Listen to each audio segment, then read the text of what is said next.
sejam bem-vindos. Hoje, no nosso programa de entrevistas com os autores colaboradores do livro Construção pela Vivência em Terapia Familiar, nós temos a honra de receber a nossa grande amiga de muito tempo, de muita proximidade, de muito afeto, de muita afinidade, Gilda Castanho Franco Montoro. Ela é terapeuta familiar, terapeuta de casal e de família, entre muitas outras coisas maravilhosas que essa mulher faz e fez no mundo para todos nós. Somos muito gratos a essa parceria de vida. Quem vai fazer a entrevista é a Denise Mendes Gomes, a Ana Carolina Moraes Carvalho, a Silvia Helena Sintra de Arruda e eu, Marcos Naime Pontes. Então, Gilda, por favor, conte para a gente um pouco como foi receber o convite para escrever um livro, Construção pela Vivência em Terapia Familiar. De construir um livro, de editar um livro, que seria construído por depoimentos tão pessoais, tão subjetivos, no qual cada pessoa ia integrar o que sente de mais íntimo, do seu mais profundo eu, com as coisas que tinha estudado, aprendido, e com as quais se identificava de outras teorias, abordagens, e daí para fora. Então, foi muito bom para mim, como sempre, eu gosto muito do Marcos, desde que eu conheci ele, é uma amizade muito grande, fora que ele tem o nome do meu filho mais velho, e é uns poucos anos mais velho do que o meu primogênito, que também é louro, também tem olho claro. Então, eu sempre tive uma amizade e um carinho muito especial pelo Marcos. E o fato é que, quando eu comecei a escrever o artigo, eu me lembrei de uma porção de coisas que eu não me lembrava há um tempão. É interessante, né, que certos fios da meada que você vai puxando, certos caminhos de pensamento, levam você a recordar coisas que estavam escondidas, esquecidas, atrás de uma porção de coisas. Quando eu reli o artigo, que eu não reli esse artigo há muitos anos, eu reli o artigo anteontem, pensando hoje nessa entrevista, e eu pensei quantas coisas que eu tinha me esquecido, quantas coisas tão antigas que me constituíram, que a Gilda que eu sou hoje e que trabalha em psicoterapia, nessa nossa profissão tão interessante, tão sui generis, não é? A ajuda que eu sou hoje estava lá naquelas histórias antigas, da infância, muitas, algumas histórias até que estão no meu genograma, muito, muito antes de eu nascer. Então, foi muito bom escrever esse artigo, foi muito gostoso, foi bom relê-lo depois de tantos anos também, que, enfim, nem sei muito bem do que é que a gente vai conversar aqui hoje, mas estou aberta para as perguntas, né? Não sei se coisas relativas ao que estão naquele artigo ou coisas novas que se passaram desde então. Bom, Gilda, acho que o desconhecido é algo que nós acabamos conhecendo bastante, né? E essa sua dúvida do que é que nós vamos falar do artigo, ou fora dele, ou das atualidades, eu acho que vai permanecer em aberto, e nós vamos poder usar da liberdade que nos é garantida, né? E que nós queremos manter a liberdade, apesar de precisarmos de muita organização, precisamos de muita liberdade. Então eu convido, assim, apesar de que toda pergunta é um direcionamento, né? Será que você consegue contar para a gente? Acho que você consegue, mas talvez você tivesse disposição para contar um pouco sobre a sua vida, seu desenvolvimento, algumas experiências significativas que talvez você gostaria de contar para a gente? Você está dizendo, desde que eu era criança, você está dizendo da minha vida toda, da vida familiar, da infância até hoje, ou mais especificamente depois que eu me casei? Eu acho que você pode fazer um tour com a gente, aquilo que é mais relevante, aquilo que é Gilda, pode ser? Bom, eu venho tanto do lado da minha mãe quanto do lado do meu pai de famílias muito grandes, com muitos primos, com avós.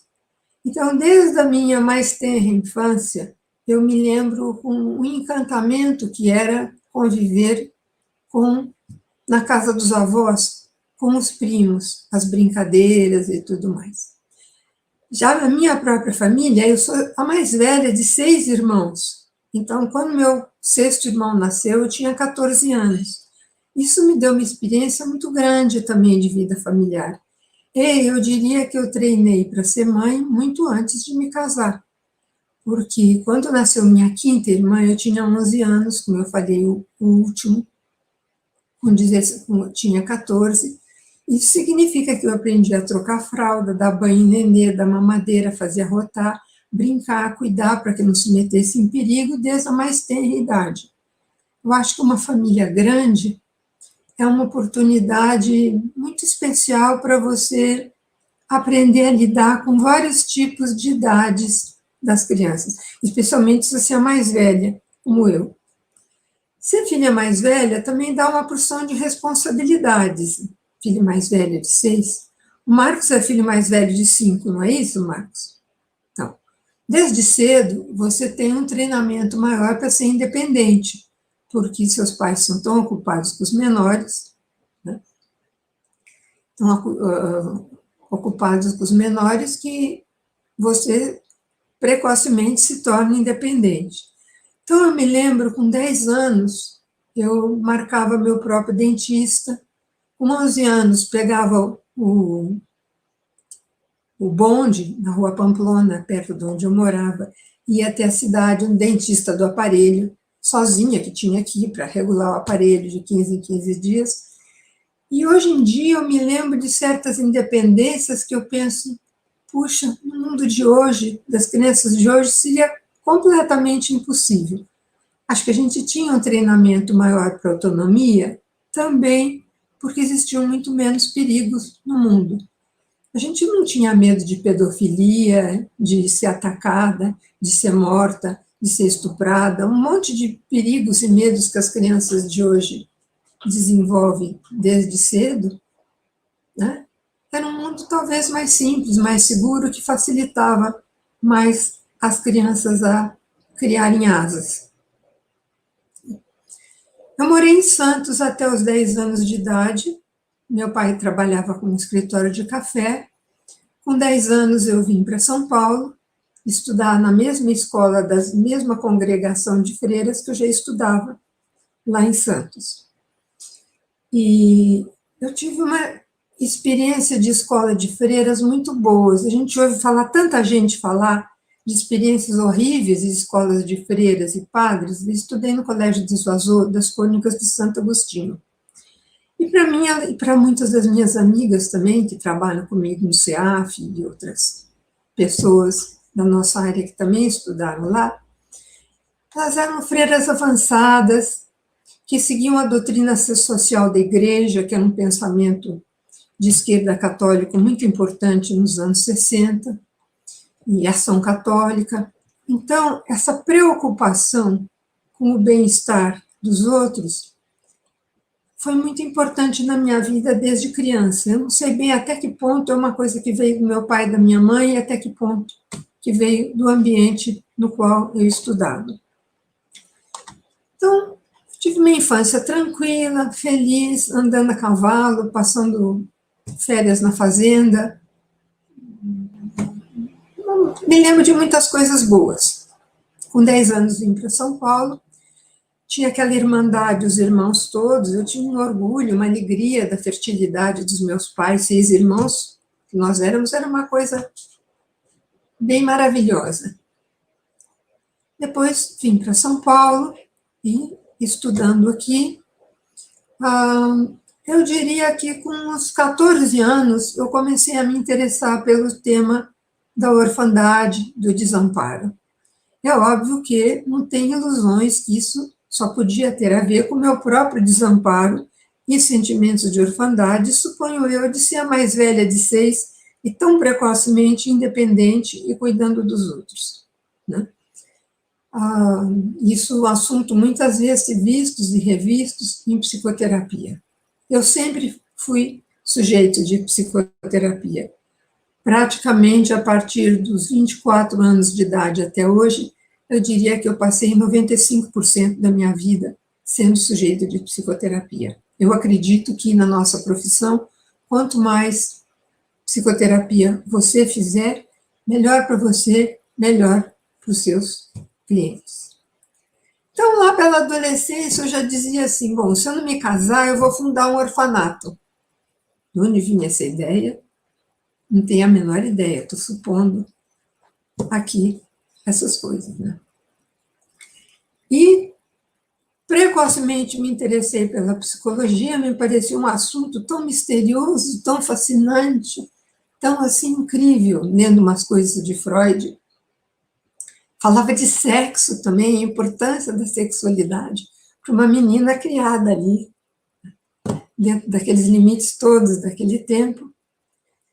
Então, eu fiz colegial, no Pessoal Sul também, fui fazer psicologia na PUC, e logo me interessei por assuntos como resposta de cor das crianças, no Rocha, das crianças de orfanato, que mediria a afetividade. Era como um interesse precoce de algo que veio a ser o leitmotiv, o principal tema da minha vida, de como receber amor na infância prepara você para dar amor e ser uma pessoa produtiva na vida adulta.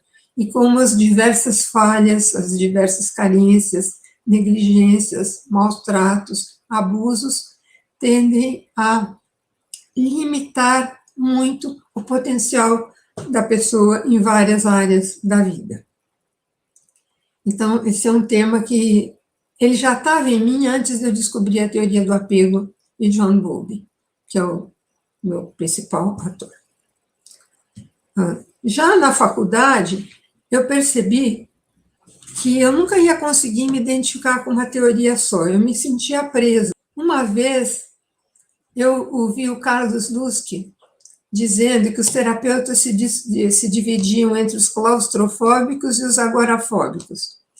Que os claustrofóbicos tinham horror de ficar preso dentro de uma casinha, precisava andar de espaço aberto, visitar várias coisas.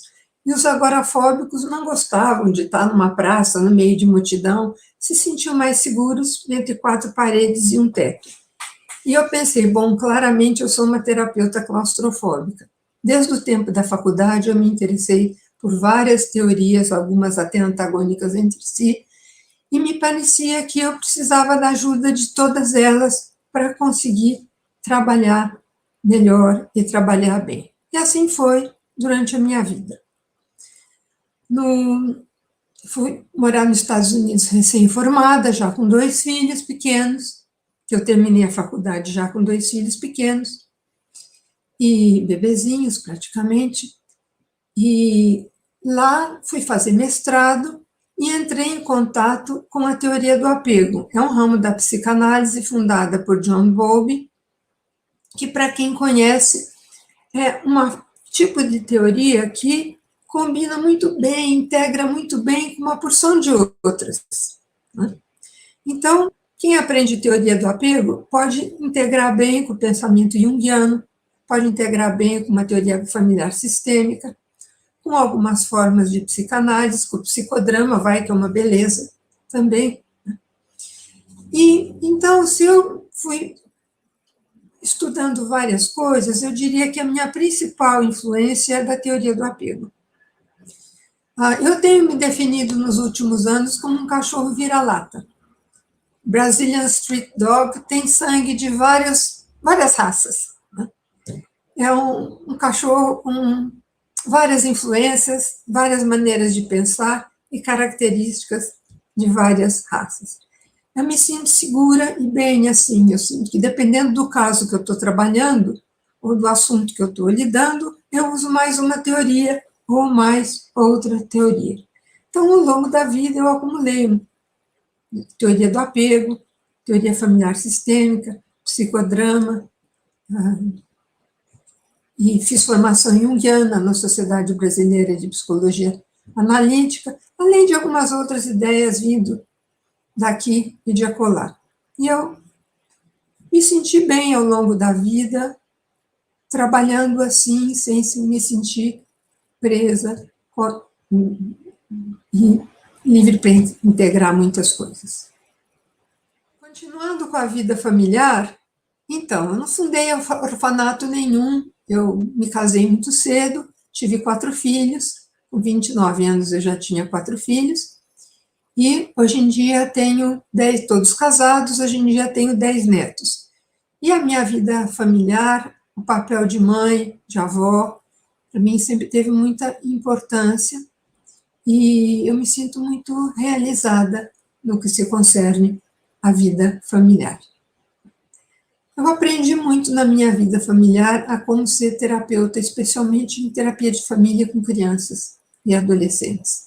Acho que o papel de mãe é um treino, uma experiência muito rica para a gente privilegiar o outro, sempre.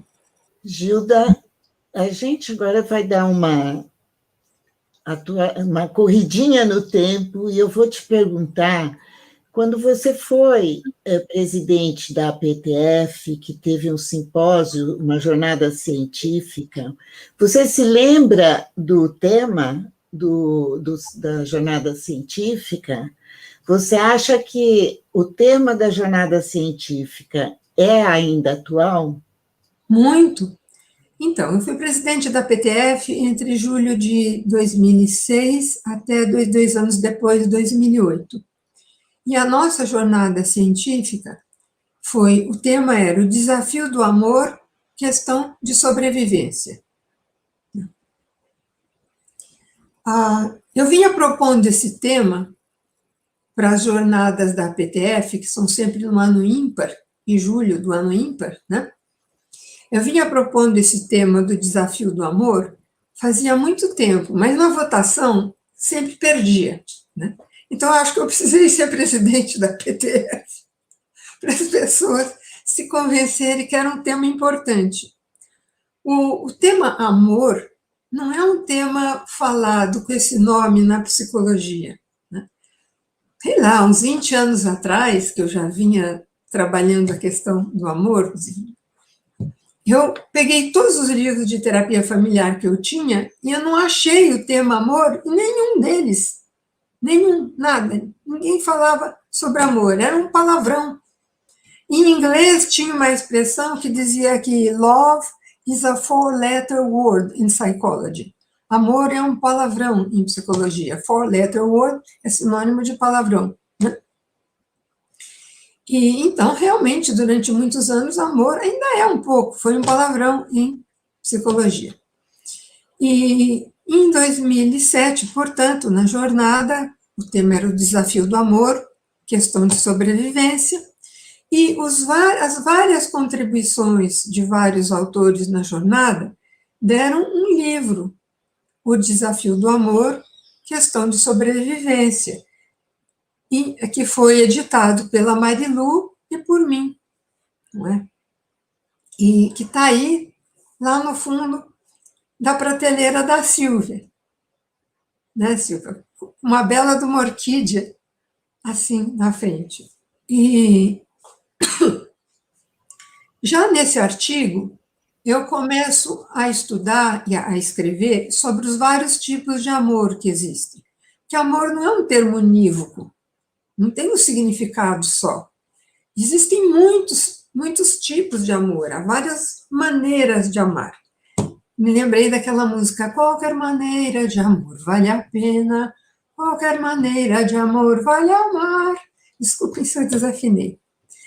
Então, lá a gente discutia o amor dos pais pelos filhos, que é chamado cuidado, o amor dos filhos pelos pais, que é chamado apego, e apego também é o amor que o adulto tem por qualquer pessoa com quem ele conte como uma figura de proteção, de apoio, de segurança, são as nossas figuras de apego.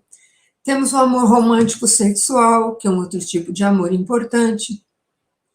Aliás, a respeito do qual, outro dia, o Papa Francisco fez uma bela declaração. Eu achei tão bonitinho. Ele disse que Deus criou o sexo, e que Deus criou o sexo para embelezar o amor. Não é uma coisa maravilhosa isso? Uma coisa tocante? Deus criou o sexo para embelezar o amor. Outro tipo de amor é um amor simétrico, da amizade, aquele que o Harlow chamou de peer love, amor entre pares. São tipos de amores que existem todos entre os macaquinhos também, né? Nós temos, afinal das contas, os nossos genes muito parecidos, um dos macacos todos. Então, são tipos de amor que são instintivos, arquetípicos, numa linguagem junguiana, ou sistemas de comportamento instintivos, numa linguagem da etologia. E eu tenho me dedicado muito a estudar os tipos de amor e como eles funcionam. Outra coisa importante também, Silvia, naqueles 2 anos, foi que assim que passou a jornada paulista, que tinha esse tema que nós conversamos, nós começamos a preparar um grande evento que chamava Ampliando Ações e Redes, que foi um evento grande, todo voltado para atendimento social e comunitário para a família de baixa renda. Nós trouxemos ali a Sanicola, da Itália, uma terapeuta de família muito voltada para esses assuntos, e ela foi a palestrante do evento. Então, a ideia de ampliar ações e redes, porque já existiam, como existem em São Paulo, muitas ações, como o CEAF, o Centro de Estudos e Assistência à Família, muitos outros, que se dedicam a trabalhar com população de baixa renda, muitas vezes com trabalho voluntário e, em geral, gratuito. Mas fica uma ilha aqui, outra ilha acolá, e a ideia de integrar em rede várias ações que atendem população de alta vulnerabilidade psicossocial e econômica, foi um momento que eu acho muito importante na PTF, porque tiramos o foco só do consultório e pusemos o foco no trabalho de característica social, grupal, comunitária. Silvia, respondi sua pergunta ou você queria alguma coisa a mais? Olha, está ótimo, porque eu ia falar das propostas que você também queria integrar os vários tipos de profissionais na área da terapia familiar, o diálogo de integração com a teoria e prática de várias linhas da psicoterapia, e esse o ampliar, que foi ações e redes para atendimento da família em vulnerabilidade, não é? Quer dizer que você, então, pode dizer que o tema de 2008 que você trabalhava, ele é atual? Veja, assim, sabe que eu não estava nem me lembrando da importância disso que você falou? Eu acho que eu tentei levar essa minha visão, que eu chamo de cachorro vira-lata, que era, porque a PTF era uma associação muito ligada aos terapeutas de casal e família sistêmicos, e naquela época já pós-modernos, né? E no ano que entre começar a gestão e a jornada, que foi o Desafio do Amor, nós fizemos vários eventos, sempre com a apresentação de 3 terapeutas de família, sempre um psicanalista, um junguiano, sempre um sistêmico, né? Mas às vezes um psicodramatista, um sistêmico, ou sempre até 2 ligados à PTF, mas trazendo visões de terapia de casal e família de outras linhas que viviam muito isoladas e que não tinham voz nem representatividade na PTF. Então, isso foi uma coisa boa, foi uma abertura da PTF para outras linhas de terapia familiar que não a vigente, que não a matriz, que não a que tinha sido a fundadora da PTF. Silvia, eu não estava nem me lembrando da importância disso, foi muito bom você ter perguntado, porque eu acredito muito nisso. Nós estamos vivendo, hoje em dia, tempos mais ecléticos. A ideia da fidelidade a uma teoria pura já não é tão importante quanto foi. Então, isso foi muito bom. Complementando, seria que todo esse trabalho de redes, de ampliar a rede e pontes, como diz o Marcos Pontes, é atual. Você vê a atualidade, né, nisso? Muito atualidade, no sentido de que, vamos dizer, eu não entendo muito de outras ciências, mas a psicologia foi uma ciência dominada durante muitos anos por escolas fechadas, antagônicas, e cada uma se sentia dona da verdade, ou melhor que as outras. Quase como as religiões funcionaram, sem ecumenismo durante muitos anos. Acho que hoje em dia a gente vê que cada teoria é melhor, nasce de alguma população de pacientes ou de problemas, se desenvolve forte com aquele tipo de problema e é melhor para lidar com aquele tipo de problema. Por exemplo, eu digo para vocês, de toda a minha predileta pela riqueza, pela compreensão de uma porção de coisas da vida, é a teoria do apego, mas eu não dou conta de usar só a teoria do apego para trabalhar problemas de disciplina em crianças, por exemplo, de comunicação entre adultos. Então, o fato da gente pensar que a gente tem muitos instrumentos nos ajuda a usar os instrumentos conforme,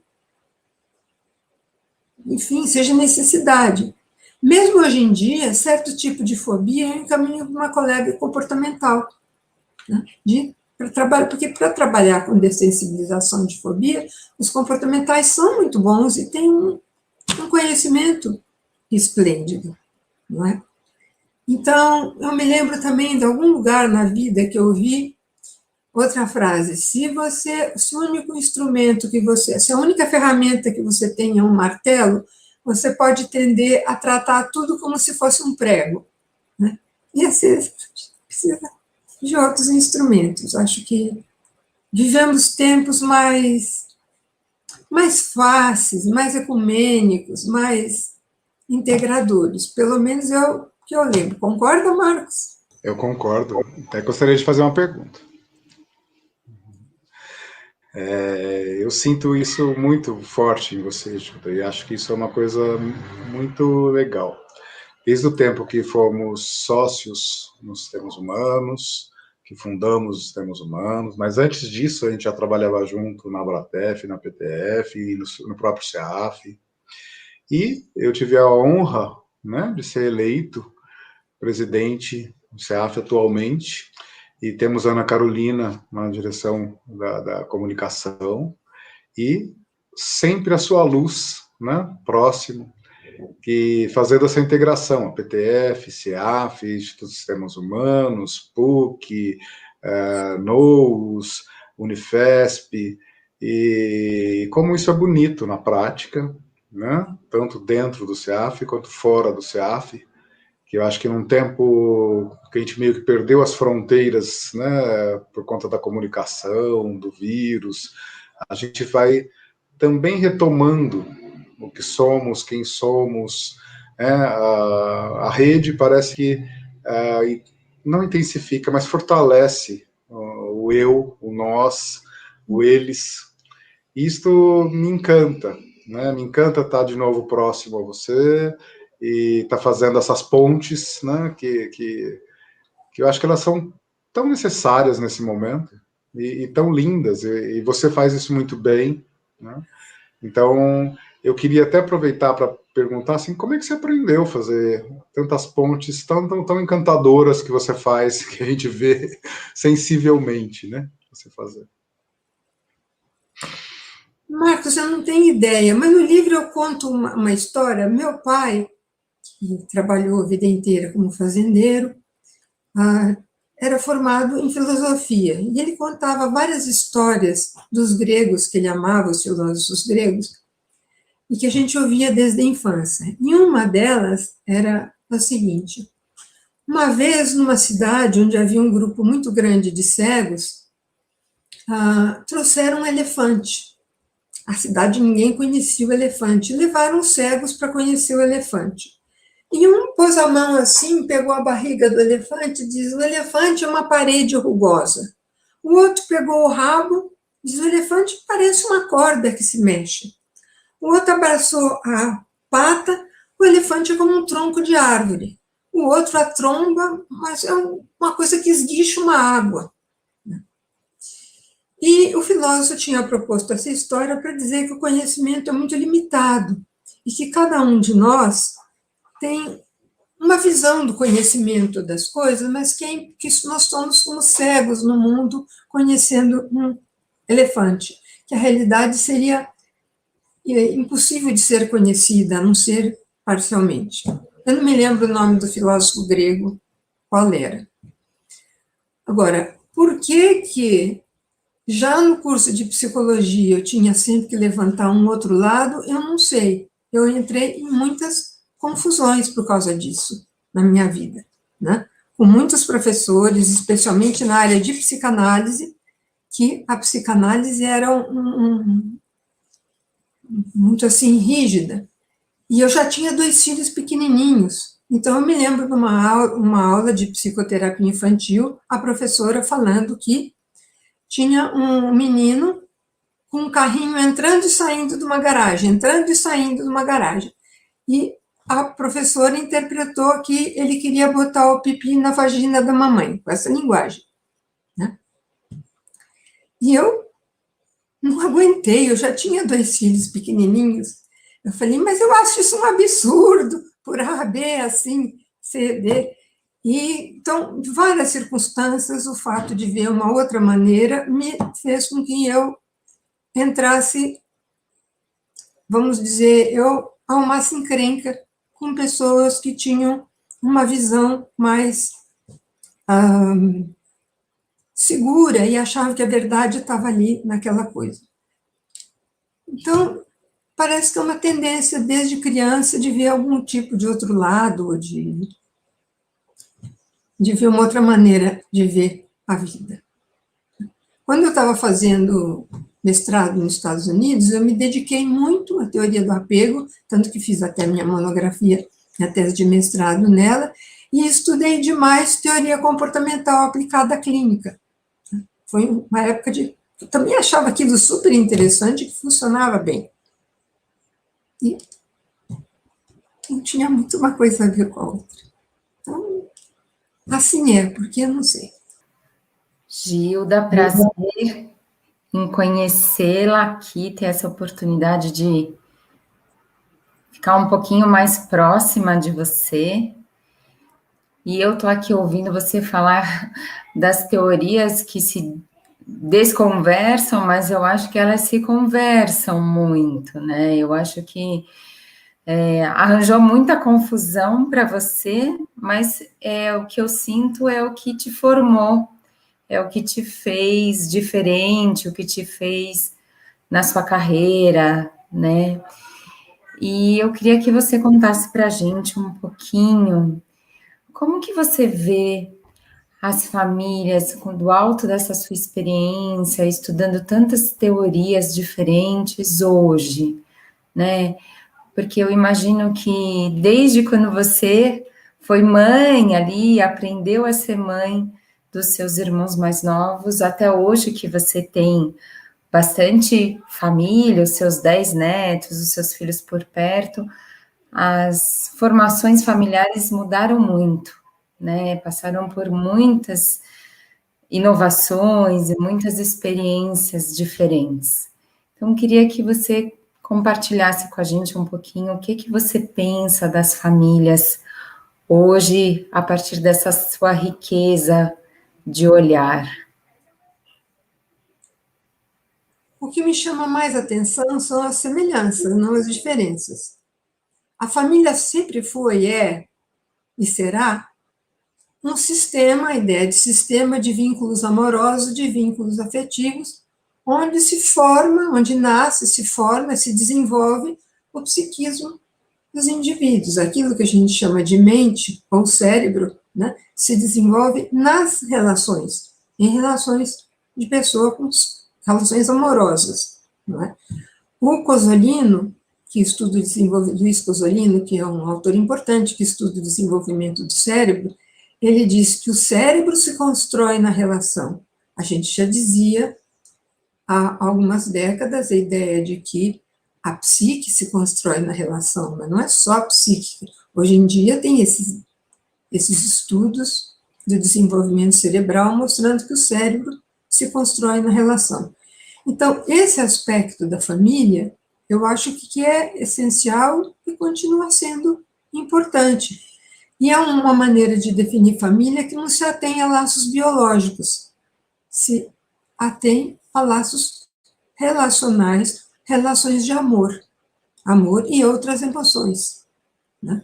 A gente está falando de emoções, está falando também de raiva, inveja, ciúmes, aversão, medo, várias emoções que estão aí construindo a mente e o cérebro das crianças. Ora, as coisas que mudaram realmente foram muitas. Para mim, acho que o que mais mudou foi o papel da mulher.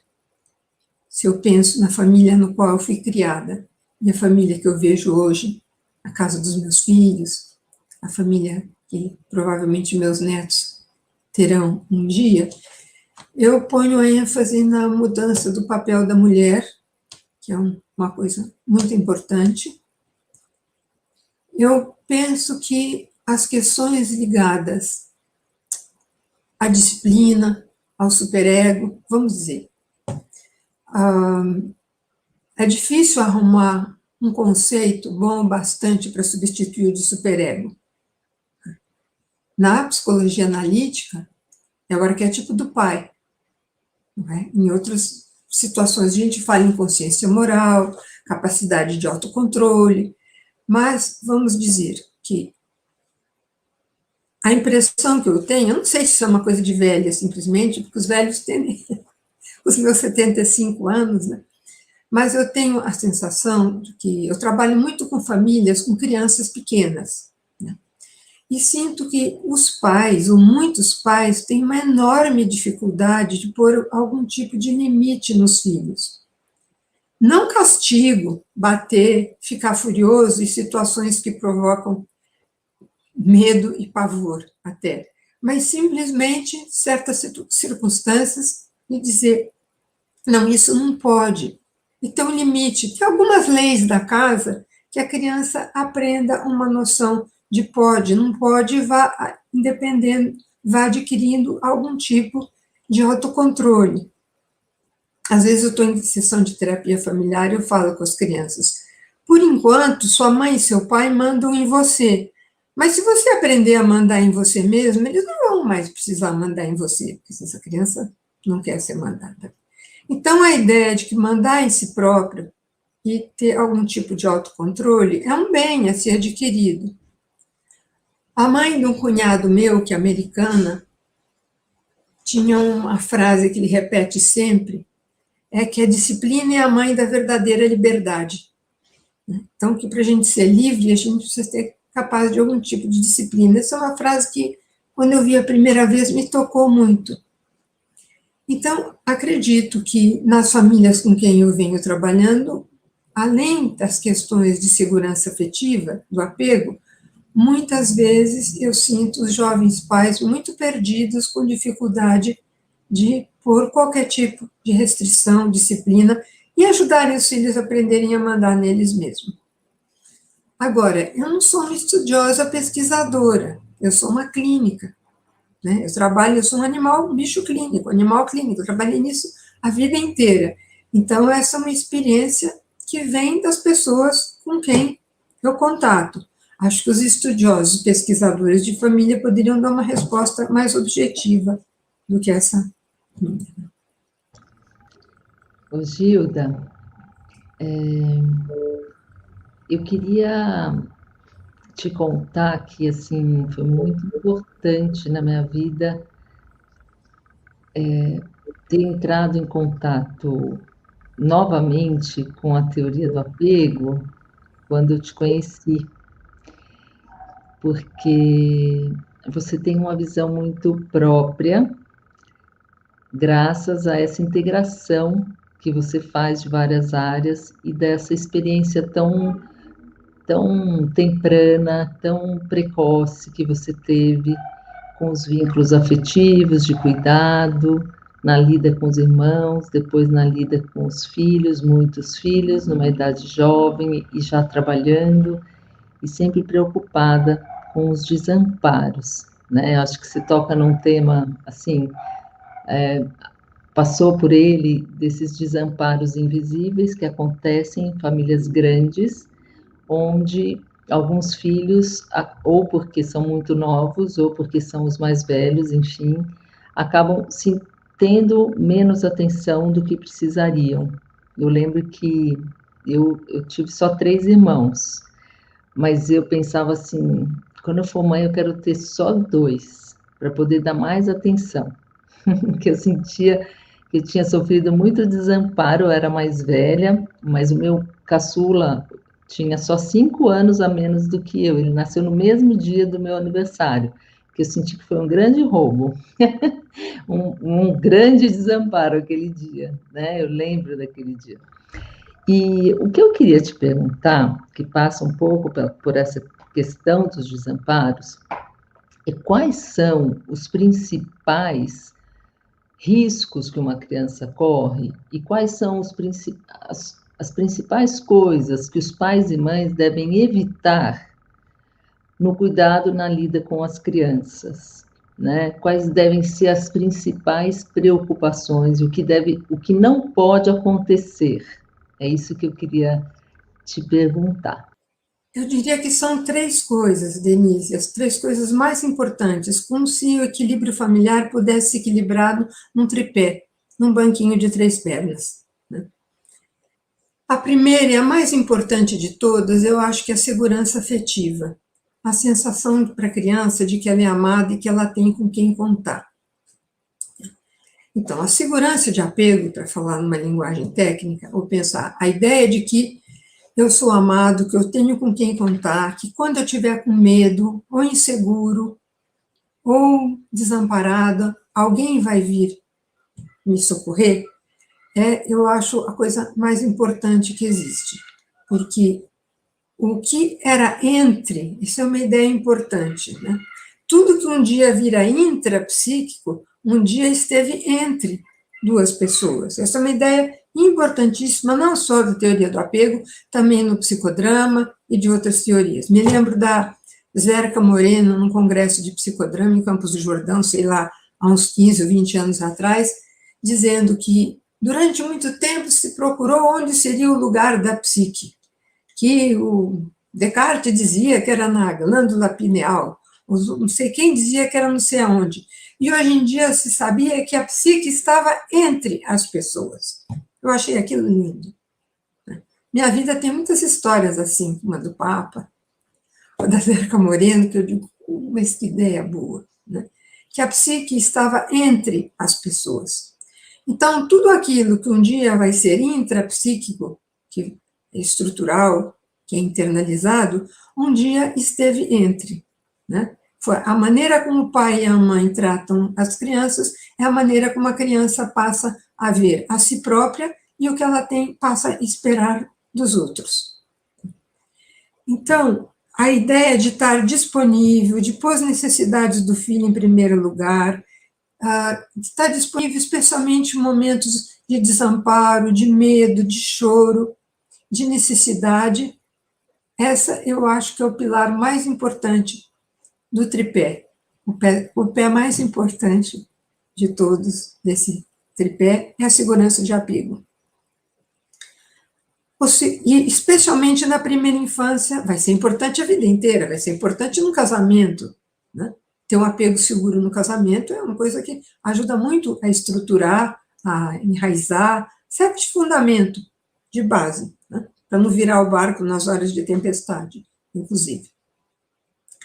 Mas durante a infância, a primeira infância, então, é de longe o que eu acho o mais importante. A segunda coisa muito importante vem de teoria sistêmica, que é a ideia da comunicação clara, livre e aberta. A teoria sistêmica nos ajuda muito a estudar comunicação e depois a pensar, dentro da comunicação, as narrativas que a gente conta, né? Então, é muito comum que os pais, às vezes, passem mensagens confusas, contraditórias, certos temas viram tabu, não podem ser conversados. É tão importante a comunicação aberta que, aos 6 anos de idade, o apego seguro tem uma correlação mais alta com a comunicação aberta do que não só com a disponibilidade dos pais. Porque, conforme a gente cresce, poder conversar sobre os assuntos difíceis se torna a segunda coisa mais importante. E a terceira, é o que eu já falei, a consistência de disciplina, não é? Que os pais sejam capazes de proporcionar para os filhos um ambiente familiar que tem certos limites, certas regras, e aí eu ajo só como consultora jurídica, não cabe a mim, como terapeuta de família, criar regras para nenhuma família. Aquilo tem que derivar da ideologia de vida dos pais. A consultora jurídica, às vezes, mostra que uma regra está incoerente com a outra, ou que estão pedindo duas coisas contraditórias, ou que está muito difícil para uma criança pequena ser capaz de cortar o bife e comer sem fazer sujeira na mesa, mas só como consultora jurídica. A questão da consistência de disciplina, que é uma das coisas que forma, não a única, mas uma das coisas que forma o superego. Bom, tem uma quarta também, né? Pensando que os estudos do Bandura, a teoria da aprendizagem social, que é o exemplo que os pais dão para os filhos, é uma coisa que é muito difícil de você consertar com outras práticas, né? Um bom exemplo tende a facilitar essas outras 3 coisas que eu falei já. Gilda, eu queria só fazer uma ressalva que existem situações em que os direitos das crianças e das mulheres, e às vezes de outras pessoas na família, não estão sendo respeitados, às vezes nem a integridade corporal. E quando isso nos chega, a gente, sim, precisa falar de regras e a gente precisa interditar certas ações, né, certos atos. Eu acho que isso é importante da gente nomear, né, porque eu penso que algumas famílias vêm de histórias infames, né, de violência, como diz, esse nome é da Maria Cristina Ravazzola, da Argentina, e essas histórias infames tendem a se perpetuar, porque a gente repete padrões aprendidos, isso é uma coisa muito importante na sistêmica, né? E é uma noção, né, que a gente acaba... eu uso muito essa ideia, me acompanha, me ajuda muito a entender o porquê que as coisas hoje estão de um jeito que as pessoas não gostam, mas elas acabam criando mais do mesmo, né? Então, só queria pedir, então, um complemento nesse sentido. Isso é muito importante, Denise, que você está falando. Quando chegou um movimento pós-moderno, com a noção da relatividade da verdade, e que existem tantas narrativas e tantas maneiras de ver e tudo mais, me pareceu uma excelente maneira de trabalhar, mas um perigo enorme também. Se tudo é relativo, por que a gente há de ser tão contra a pedofilia? Ou numa cultura natural, a pedofilia, na outra é natural bater em criança. Então, que em certas coisas a gente tinha que entrar com a lei ou com princípios morais. Isso não é fácil, né? Porque trazer a discussão para o plano da ética é até mais complexo que da ciência. Como eu digo, nunca soube de nenhuma guerra causada por divergência científica. E a gente teve um monte de guerras as mais atrozes causadas por divergências religiosas, por exemplo, né? Então, nós estamos aqui no meio de alta complexidade, no qual, às vezes, um princípio briga com o outro. Porém, é uma influência muito grande, especialmente, eu diria, no movimento pós-moderno e na corrente narrativa, que o terapeuta se paute o seu trabalho pela construção de valores morais, pela promoção de segurança, bem-estar e dignidade para todos os membros da família, e que é muito difícil, impossível, às vezes, promover felicidade em condições de injustiça, de infelicidade, de opressão.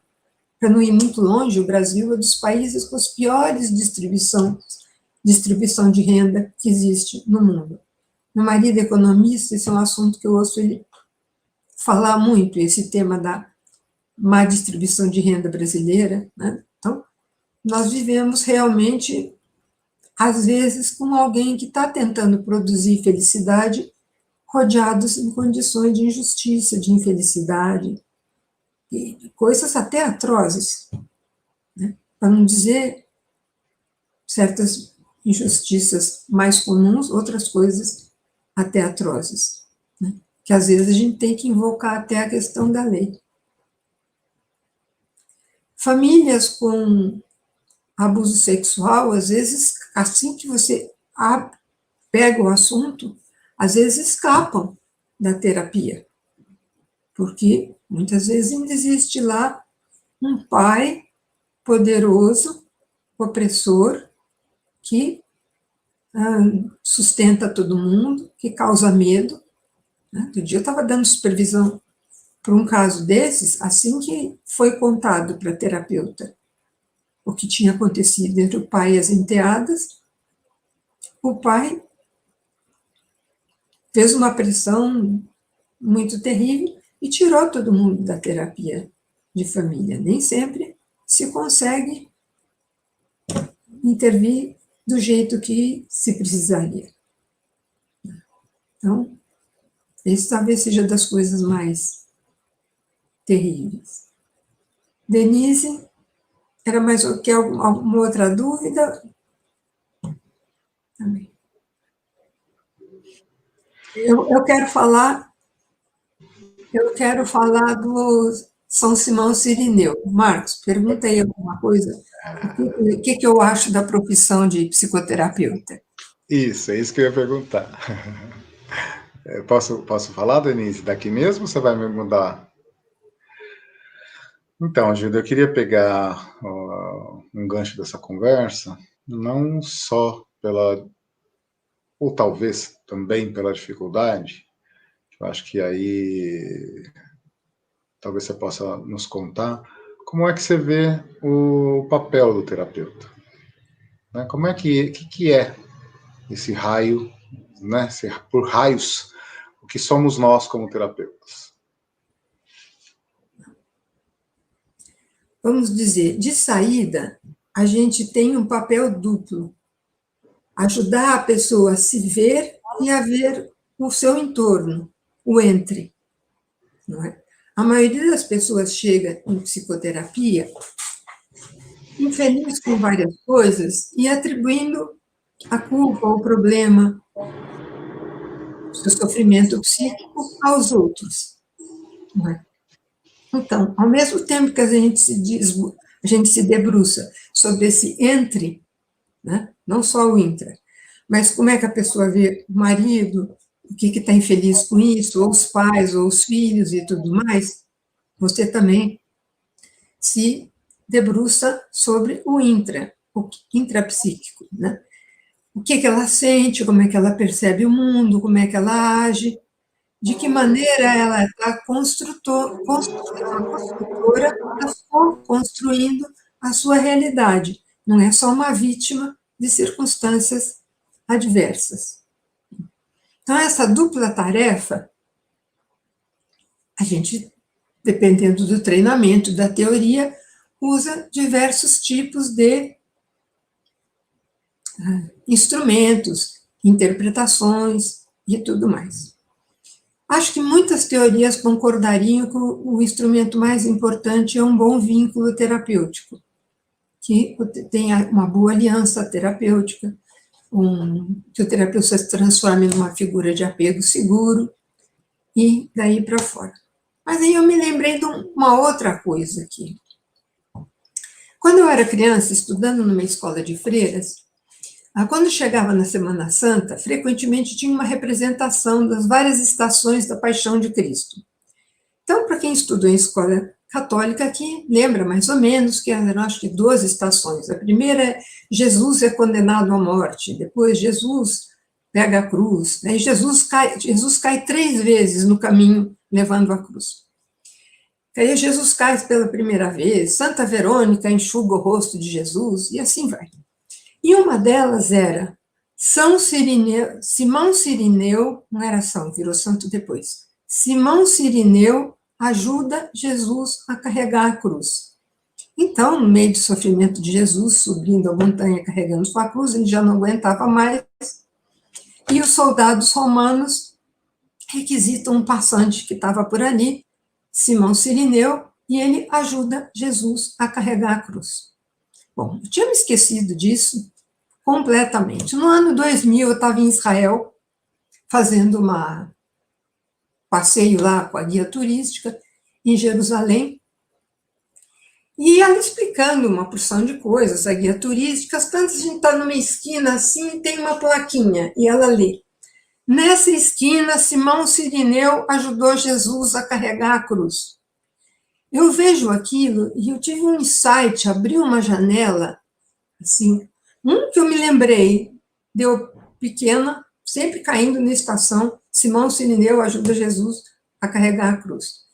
E me deu uma emoção e eu comecei a chorar, de emoção, não de tristeza, bem entendido. Me deu uma super emoção, a guia turística ficou até perturbada, porque eu pensei, meu Deus, a minha profissão é de Simão Cirineu, nós terapeutas ajudamos cada um a carregar a sua cruz.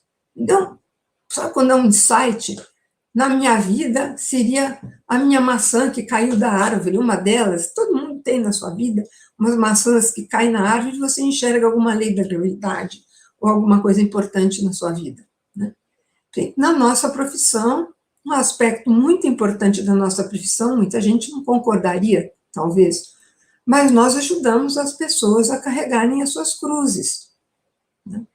A gente, durante um tempo, está com aquela pessoa e, através da pessoa se entender melhor, entender seu meio ambiente melhor e ter um vínculo de apoio com quem contar, se torna mais fácil mudar o eu, se mudar em relação ao outro, né? E, principalmente, para mim, a mudança mais nobre é quando a gente consegue se melhorar no papel de pai e mãe, e de cuidador, ou de alguma outra forma de amor.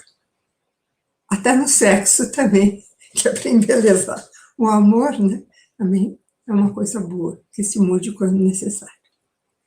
Acho que isso mais ou menos resume o que eu acho, Marcos. Eu acho que essa sua resposta, ela fecha com chave de ouro a nossa entrevista. Apesar de que, normalmente, a gente vai construindo o fechamento entre nós. Então, eu deixo em aberto se cada um de nós gostaria de contribuir com o fechamento. Quem sabe Mas, para alguém... mim... Quem sabe cada um agora fala o que quiser e pronto, eu fico quietinha. E agradeço a todos muito a colaboração. E alguém poderia falar, pessoas falaram o que acham que é ser terapeuta, né? É um tema bom para cada um falar o que acha que é ser terapeuta. Bom, vou aproveitar então e dizer para você que eu uso essa metáfora dos Cirineus e Verônicas há bastante tempo, né? Eu tenho uma experiência espiritual bastante intensa, assim, que vem se intensificando com o tempo, assim, e a Verônica é aquela que limpa o rosto de Cristo e leva a água para ele, né? E então eu acho que nós somos Cirineus e Verônica quando a gente está nesse campo do cuidado com as injustiças sociais, com as pessoas que estão sofrendo, porque aquele julgamento foi um julgamento considerado injusto, né? Onde o juiz lava as mãos com todas as evidências da inocência do réu. Ele fala, já que é isso que vocês querem, apesar de eu não ver nenhum problema, nenhum crime aqui, eu lavo as minhas mãos, vocês decidem, né? Ou seja, a instância que deveria interditar e cuidar para que a justiça pudesse ser feita, ele não exerce a sua função. E eu acho que a gente, muitas vezes, a nossa sociedade faz isso, né, com as pessoas. A gente vê quantas pessoas vítimas de injustiças, não só jurídicas, né, mas, assim, negado o seu direito ao trabalho, negado o seu direito a uma boa escola, negado o seu direito a uma boa saúde, uma boa alimentação, e uma boa formação, um bom cuidado, né, na família, um bom cuidado nos afetos e nos vínculos, principalmente na tenra infância, não é? Então, eu acho que sim, nós somos como Cirineus e Verônicas. Eu penso assim como você. Obrigada, Denise. Gilda, eu não sou terapeuta, mas eu vou usar palavras suas que chamaram muito a minha atenção logo no seu começo de escrita do capítulo, no livro da construção, que você diz que vocês, terapeutas, usam da dor e do sofrimento, né, usam essa matéria-prima tão delicada para transformar em sementes de felicidade futura. E eu achei isso tão bonito, porque eu acho que é uma experiência, a terapia, quem se dá essa oportunidade, essa chance, é uma experiência muito difícil, mas que te dá essa possibilidade dessas sementes. Então, eu agradeço aqui vocês que são terapeutas e que têm um trabalho magnífico de dedicação e de cuidado. Obrigada, Hilda. Gilda, foi muito gratificante, um prazer reencontrá-la e estar nessa entrevista tão linda e amorosa que você está nos dando. E fico muito sensibilizada nessa sua fala de que nós, terapeutas, ajudamos os outros a carregarem as suas próprias cruzes. Me senti legitimada e agradecida. Obrigada. O sentimento que eu tive com o encontro dessa imagem que você trouxe. Eu acho que é uma imagem muito bonita e, para mim, foi inédita, né? Eu gostei muito. Porque até então, a imagem que eu tinha de mim e dos outros terapeutas, dos que eu passei, dos que eu vi, dos que eu conheço, dos que eu formo, né? Como um sacerdote cristão, mais católico mesmo, quando ele pega o pão e o vinho, e aí todos nós olhamos para aquela imagem, e aí nós vamos comungar aquilo após confessar os nossos pecados, os nossos delitos, as nossas dificuldades pela vida. Então, quando estamos limpos, nós todos podemos comungar, cada um no seu jeito, cada um no seu lugar, dessa maravilha de alimento que vem de Deus e que é para todos nós, inclusive para o sacerdote terapeuta. Então, eu queria muito contar isso também, que eu acho, ajudando no seu engrandecimento e nesse encontro que é tão lindo que você trouxe para a gente. Muito obrigado. Eu agradeço a todos vocês esse momento tão emocionante para mim, tão sagrado, no qual falei coisas que muito me tocaram, ouvi perguntas e questões, e todo mundo contribuiu para um ambiente no qual a conversa foi saindo, e evoluindo, e crescendo. Então, eu agradeço muito ao grupo todo esse momento mágico que vocês me proporcionaram. Obrigada. Obrigada. Super abraço. Um abraço, Gilda. Em breve, pessoalmente, por enquanto, virtualmente. Por favor. Tchau.